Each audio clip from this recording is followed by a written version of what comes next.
Hello and welcome to another episode of the Locked On Red Sox podcast. Thank you so much for making Locked On Red Sox your first listen of every single day. I am your host, NESN's Lauren Campbell. I will be joined shortly by Massachusetts Pirates team reporter Jake Iggy, and we have a very special episode for you. We were able to speak with former Red Sox player Ryan Lavarnway. We asked him your questions you sent in to us on Twitter. We were able to talk to him about his career, his time with the Red Sox, and so much more. And this is only part one. So we are so excited to share our conversation with you. Let's get right to it.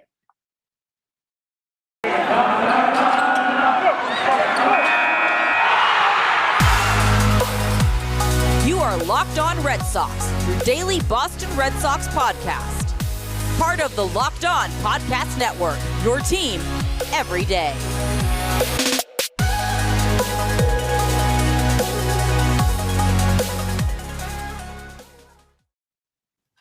We are here with former Red Sox player Ryan Lavarnway. So how are we doing today, Ryan? What's going on, guys? Really appreciate you taking the time today, man. Got any exciting plans coming up for the holidays? Nothing for Christmas, really. We'll probably order some Chinese food. I'm hosting a baseball camp Monday, Tuesday, Wednesday, and then Thursday we're off to Rome for a few nights. Oh, wow. There you go. Yeah. Take my wife on a nice little vacation. I love it. That'll be awesome.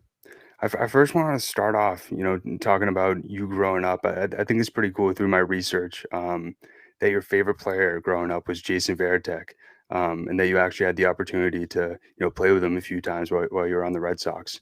Yeah, well, if we're going to be 100% honest, it was top three players because I think everyone growing up, the time I grew up, loved Ken Griffey Jr. How could you not? And then everyone also loved Chipper Jones because the Braves played on national television every day. But Varitek was my favorite catcher. The guy's an absolute legend. And I got to play with him, and he couldn't have been more generous, more kind, more willing to share his experience and his knowledge. I have nothing but respect for Tech. And I'm curious, what was that like first interaction like when you first met him? Was it kind of like starstruck at first sight? So I actually was just telling this story, and it's to me, I think it's a great story. I was not a great catcher when I got drafted. So I was in minor league spring training. I was not the guy that got brought over to major league games because at that time the facilities were in different places. I was not the guy that got brought over to games. So it was my third minor league spring training when I first got to go to a major league game. And one of the other catchers in minor league spring training who went across the street all the time, he said, "Listen, Jason Varitek is so intense. He's probably not going to talk to you. You're probably going to think that he wants to eat your face off, but don't take it personal." So I went over there. I didn't know what to expect. And he just was so generous, like I said, and so kind and so open. Maybe it was because it was the last couple of years of his career that he had kind of mellowed out. I don't know what this guy was talking about with the eat your face comment. But then flash forward to the first game that I ever got to catch in the big leagues. It was game 161 of that 2011 season when it was the kind of the chicken and beer year. And Salty and Tech both got hurt on game 160. So they're like, "Hey, rookie, you're in." And Tech was like, "Hey, do you want my scouting binder? It's in code. It's in chicken scratch. I don't know if you'll be able to read it." And I opened this binder. It's like this thick because he was the most prepared man on the planet. He had every scouting report on every player. And I opened it, and there's writing all over the page. There's little arrows and abbreviations. And to me, it felt like that moment in A Beautiful Mind when you see like the genius that is and how it comes to be. And I'll never forget his generosity with me. Wow, that's incredible. That's why I had the C on his chest. That's right. He was one of my favorite players growing up as well. And just the way he called games was mastermind, like just absolute genius behind the plate. So you mentioned, Chipper Jones being one of the top three favorite players. The Braves were always on national TV growing up. Were they default by your favorite team, or who was your favorite kind of team growing up? No, I grew up in LA, so it was the Dodgers for me. And I grew up at Dodger Stadium going to those games. The Dodger dogs and the chocolate malt shakes were amazing. But we talked about Chipper Jones, and then I ended up playing for the Braves later in my career, and Chipper was always around. And That's cool. I got to tell you this story because it's just too good to not tell right now. I was on the Braves. Chipper Jones is in the locker room. He's sitting in the food room at Old Turner Field before they opened up the new place. And Freddie Freeman's like, everyone called me Varney in pro ball. So he's like, hey, Varney, you got to go ask Chipper who his favorite player is. And I'm like, I'm not going to do that. That sounds like a setup. That sounds like I'm going to be the butt of a joke. He's like, no, go ask Chip who his favorite player is. I'm like, are you sure? He's like, yeah, just go. So Chip's got he's got a half mouthful of food. And so I go, Chip, who's your favorite player? Mouth half full of food, zero hesitation. As he a noodle pops out of his mouth, he goes, me, motherfucker. And you better be your favorite player too. And I thought that was just so perfect. And the way he meant it was not egotistical. He meant it as I root for myself. Right. I always believe in myself no matter what. But I think that's part of what made him so darn good. I love it. Yeah. I mean, you got to have that confidence in yourself to be able to make it and be as good as he was. Yeah. That's hilarious. Well, you had the opportunity to play at Yale University, and you had some remarkable years at Yale. In 2007, you won the National Collegiate Athletic Association batting title. You hit .467.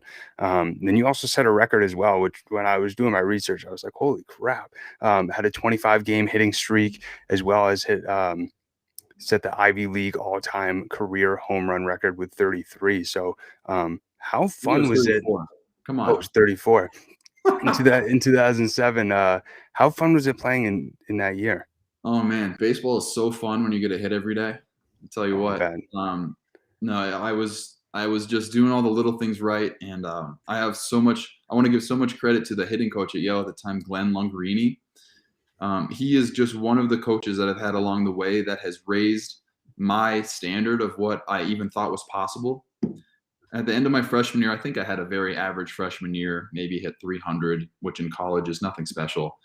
And they gave out the All Ivy League awards at the end of the season, which I did not earn. I wasn't even really in consideration, but I didn't know they did such a thing. And I said to Coach Glenn at the time, I said, hey, that's cool. I want to win All Ivy next year.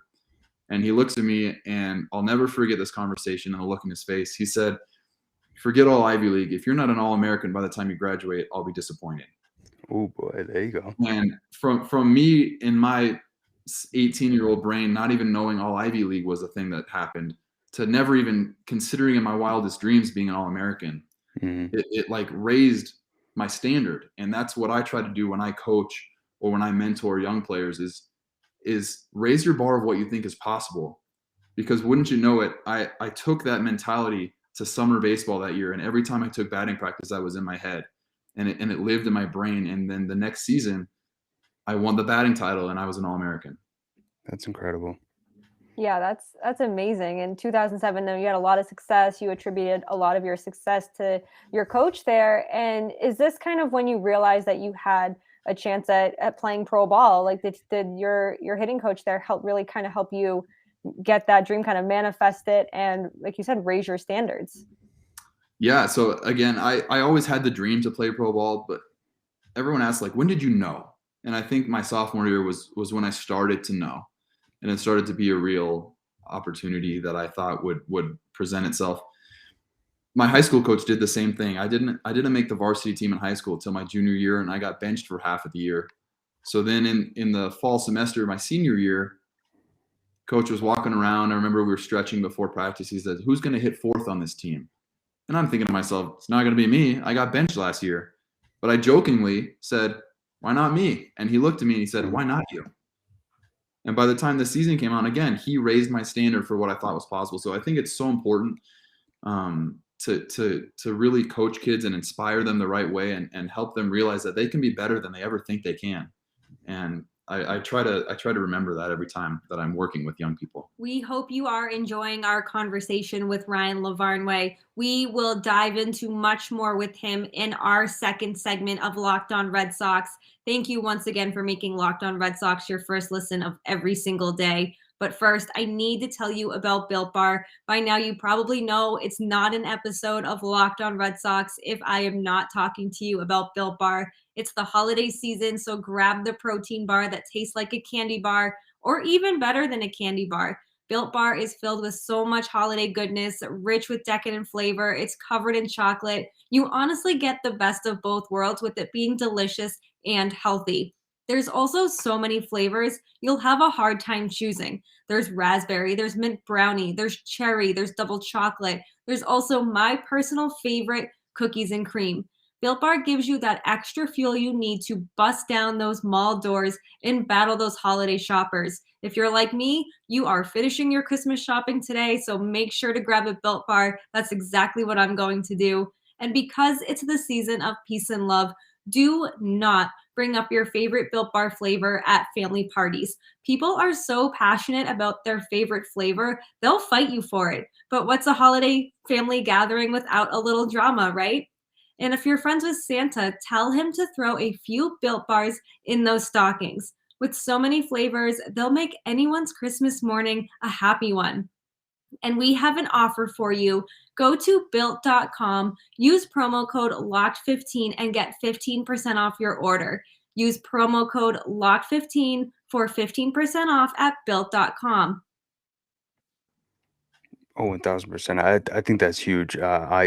I've tried to, shift how I say things. Like I hope something happens. Now I shifted to know it will. And if you have that belief, like it just gives you so much more confidence in everything that you do. Absolutely. We actually had one of the fans ask you since you went to Yale, Big Sox guy on Twitter. He said, "What's your favorite pizza in New Haven?" I don't know if you've watched the One Bite with Dave Portnoy, but he's marked New Haven, Connecticut as the pizza capital of America. Oh yeah, pizza is one thing. Everyone always goes Pepe's or Sally's. I think bar pizza was really good. But there was other foods that were so good in New Haven. Louis Lunch, if you're into the original hamburger sandwich. And then Alpha Delta Pizza. It wasn't the pizza there, but there was a buffalo chicken grinder that they named after a student, the Wenzel, that lives in my heart and in my memory. I love it. That's hysterical. It's always a good time for pizza, especially in New Haven, really in New England. It just pizza anywhere you go is always good pizza. Fast forwarding now to you being drafted by the Red Sox in 2008 in the 6th round. Was it difficult for you to make the decision to leave college since you were pretty close to graduating at that time? No, I was at that point. So I had surgery a couple weeks before the draft because I tried to dive over the catcher's head against Harvard because I'm too competitive and wouldn't just let them tag me out. But I remember feeling at the time like I had accomplished pretty much what there was to accomplish in college baseball in the Ivy Leagues. So I was ready to take the next challenge and pursue the next opportunity. That makes sense. And yeah, because we usually hear a lot of people very similar answer, but I thought it was interesting how like you mentioned you got injured and you were projected much higher than you were. Obviously, you went the 6th round and were able to eventually play professional baseball. But it was also interesting as well, reading about after your first season with the Lowell Spinners, how you had so much success in the Greenville Drive using a bigger bat. I thought that was sort of interesting. So talk about how that bigger bat sort of made a little bit of a difference. That's a deep dive. I'm impressed with your research. Tried. Yeah, I was always a small bat guy. Bat speed, bat control, barrel control was always really important to me. I used a 33-inch bat in my sophomore year in college when I, led the country and everything. And my junior year, I started picking up a bigger bat. And my assistant coach at the time said, "Hey, you can do whatever you want, but just so you know, I'll probably get fired if I let you use a different bat and you suck." So I think I ended up going back to the smaller bat, and I had equal success before I got hurt that season. And I continued with the same size bat into pro ball. And then when I got to the Greenville Drive, the hitting coach was like, "You have to use a bigger bat. I won't even let you. You're a giant. You look like you're swinging a toothpick." So I went to the bigger bat, and once I kind of figured out where the barrel was on that sucker, I kind of took off there. Yeah, and you did. I want to mention for the fans, I mean, after that bigger bat, you think my research was good. He hit 21 home runs, which is a team all-time record. You also posted a .540 slugging percentage, which in both categories, you led all Red Sox minor leaguers during that season. It was a good year. They I think I broke the Greenville Drive homers record and tied the doubles record. And the only reason I know that is because the last week of the season, I was tied for both of them. And my manager, Kevin Bowles, said, "I got permission for you to swing 3-0 so that you can go for the record. So if you get to 3-0, I'm not going to take the bat out of your hands. Go for it." And I had never swung 3-0 in my entire life. And I think I totally swung at a ball and blew it and whatever else. But one of those records was just broken by a kid this year, I think. So good for him. Not really. Well, LaRusso, I don't think would have liked you swinging 3-0. I know that for sure. No, they shouldn't have let me. He probably would have thrown a strike. It would have been better off 3-1. That's hilarious. I love it. In 2010, you were named the Red Sox co-minor league offensive player of the year alongside Anthony Rizzo. And when you look back, how does that feel for you to be recognized with someone who's one of the best hitters in baseball? More so than Anthony Rizzo being a great hitter, can we talk about what a tremendous human being he is and what he overcame cancer-wise to now think of it as an afterthought, but also give back to the community, give back to children. I've kind of lost touch with him over the years, but every time I do see him, it's always a great reunion. And more than the player, I'm just happy to be affiliated with him in any way as a person. Makes sense. I completely agree. The guy, what he like you said, what he's done now for the community is incredible, and I think it's also kind of cool as well how much personality he has as well. He loves playing the game. He's such just a kid in a big man's body, and I love watching him. Yeah, I just love that guy.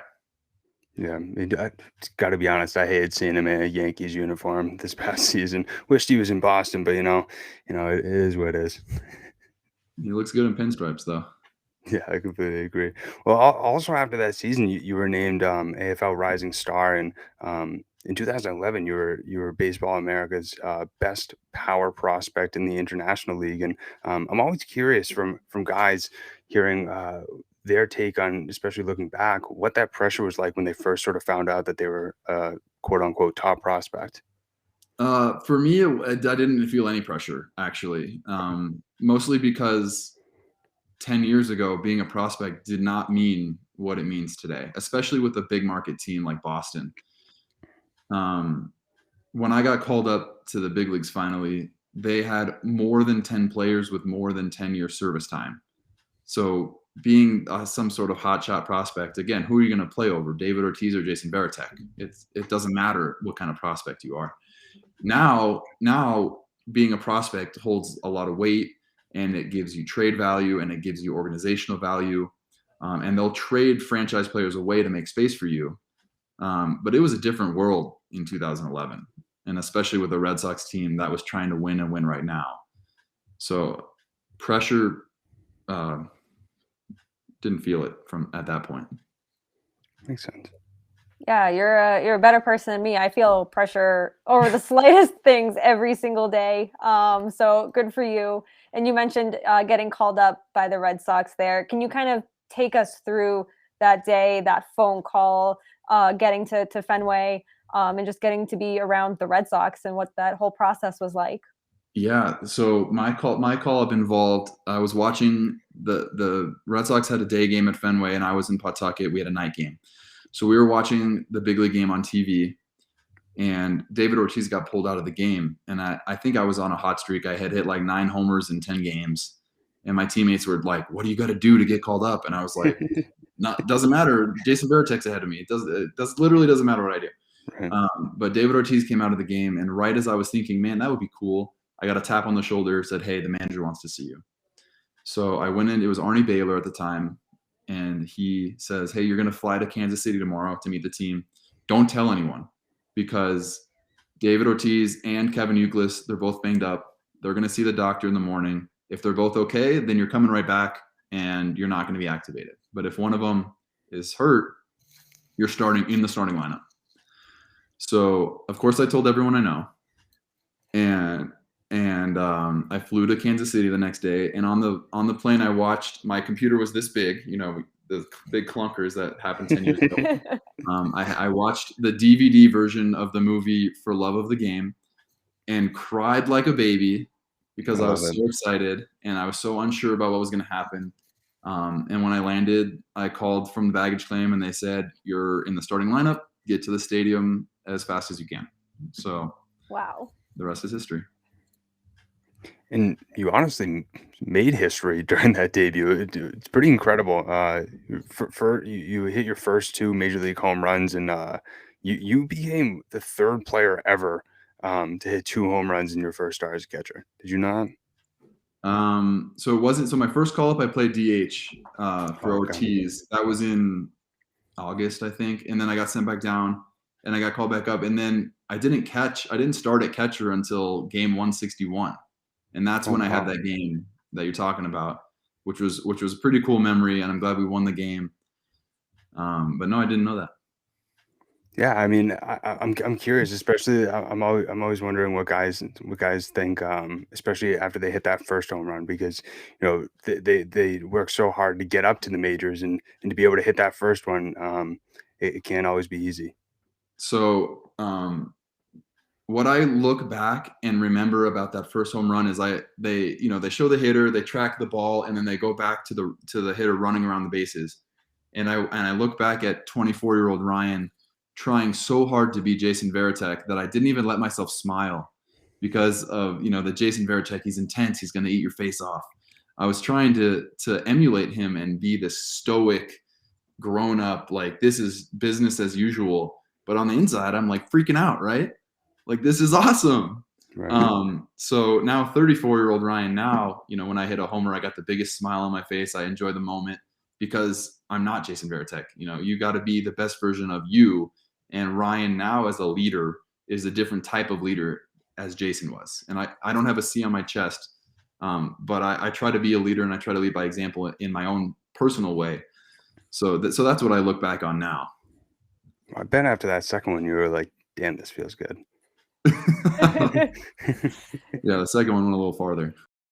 We have so much more to get to with Ryan Lavarnway in our 3rd segment of Locked On Red Sox. As always, thank you for making Locked On Red Sox your first listen of every single day. Before we get into our 3rd and final segment, I need to tell you about BetOnline, because BetOnline has you covered this holiday season, which means there's more props, odds, and lines than ever before, especially as football continues its march through the college bowls this season and into the pro football playoffs. BetOnline remains your #1 spot for all of the sports action this season. Head on over to the website or use your mobile device to sign up today and receive your 50% welcome bonus on your first deposit. Just use our promo code LOCKEDON to receive that 50% welcome bonus. From basketball, football, NHL, boxing, UFC, right down to your favorite Vegas casino games, do not wait to take advantage of all the amazing offers for the 2021 season. BetOnline is the fastest and the easiest way to bet on all of your favorite sports. And as someone who is a brand new bettor, I can very much confirm that BetOnline makes it super, super easy. It's BetOnline where the game starts. You talk so highly of Jason Varitek and how you try to, emulate your game after him, trying to kind of just be how he was in the clubhouse. Did he take you under his wing at all, or was there anyone in the Red Sox organization when you were called up kind of did that? Not so much. So that first year that I was a rookie, I was up for maybe 34 days and Jason was there. But then he retired and he wasn't around the next year. So I wish I would have got to spend more time with him because I have so much respect for him. But I unfortunately did not get to play with my mentor for an extended period. Makes sense. And like you mentioned, I mean, you were only there for, like you said, 30 some odd days in 2011, but that was a pretty horrendous collapse that the Red Sox had at the end of that season.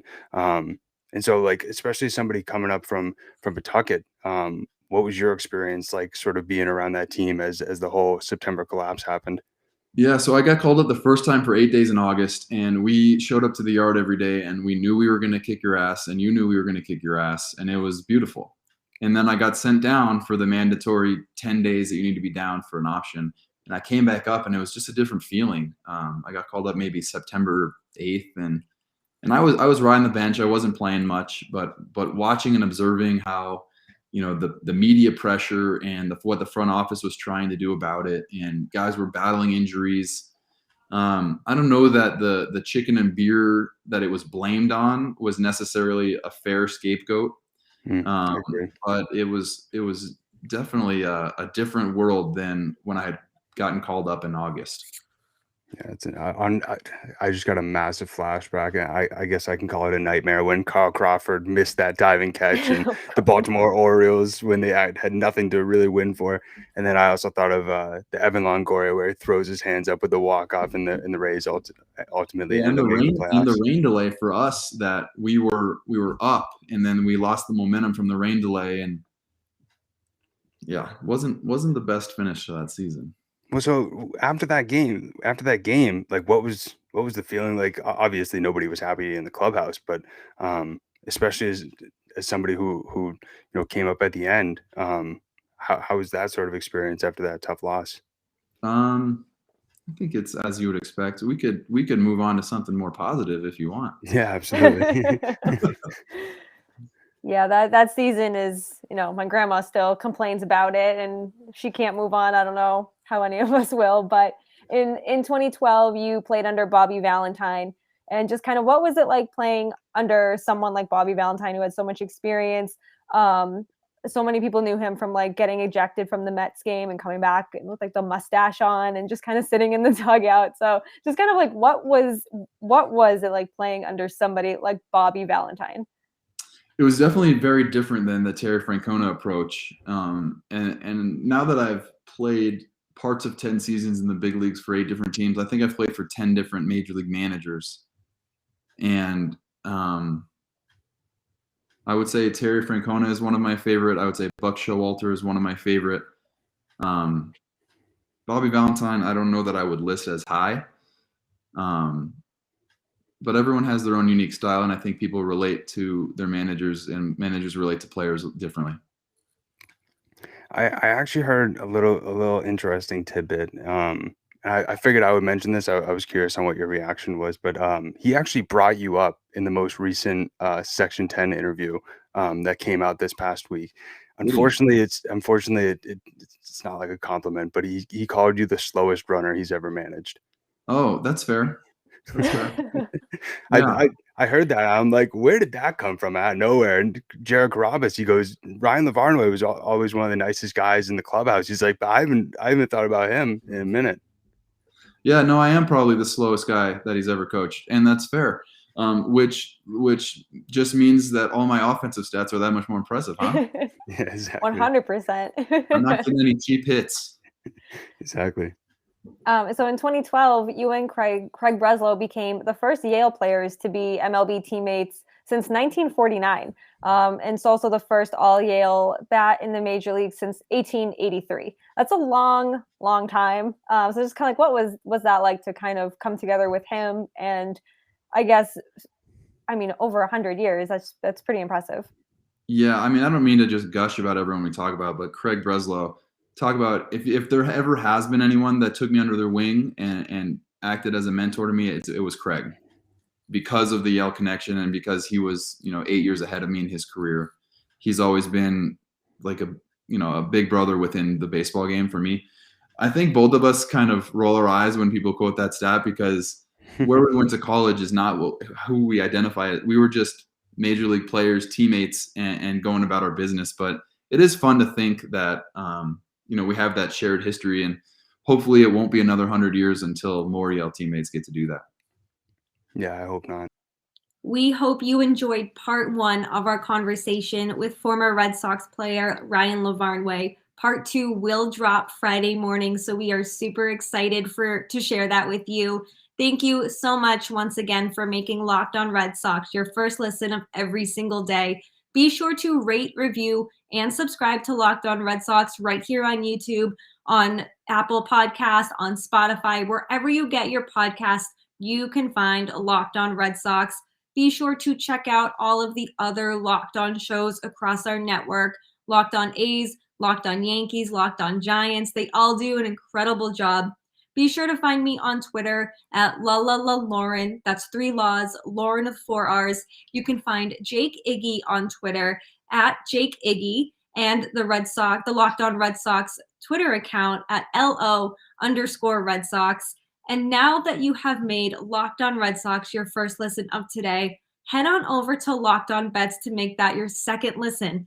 Locked On Bets is your one-stop shop for all of your betting needs. It's hosted by your boy Q with expert insight and analysis from Lee Sterling. It's free and available wherever you get your podcasts. Have a great day. We'll see you Friday.